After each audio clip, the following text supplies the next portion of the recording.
24 vite BDI, nga pushteti në opozit, reflektim apo transformim politik? Bashkimi Demokratik për Integrim ka qenë dhe është struktura më e organizuar, më e etabluar politike në Maqedoninë e Veriut, me një identitet shumë të qartë politik, me një vizion, me një platformë shumë të qartë politike, me një leadership të pakontestueshëm. Qëndrimi në opozit e dobësoi apo e forcoi BDI-n? Opozitarizmi BDI-n e ka forcuar shumë, por për fat të keq shqiptarët i ka dobësuar shumë, të qenurit, të vlenit në këtë qeveri.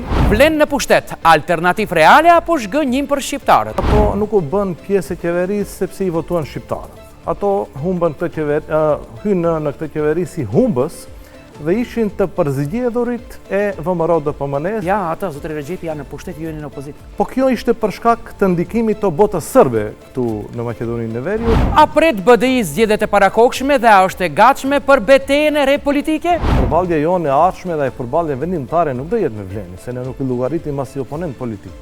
Përballja jonë e madhe do jetë me botën sërbe. Se BDI kundërshton ligjin për përfaqësim adekuat. Skandalos. Përmbajtja e ligjit është problem kontestueshme apo thjesht? Sigurisht, ligji nuk parashikon asnjë mekanizëm që të mbrojë përfaqësimin e drejtë dhe adekuat të shqiptarëve edhe të komuniteteve tjera. Apo dëmtohen shqiptarët nga përplaset mes partive shqiptare? Nuk humbin nga përçarjet e partive shqiptare, po shqiptarët humbin nga dominimi i botës sërbe që është prezent çdo ditë. Përgjigjet më të kollësishme sonte në 1+1 jep antari i kryesisë qendrore të BDI-s Bajram Regjepi. Na ndiqni në TVM2 dhe TVM2 Sat.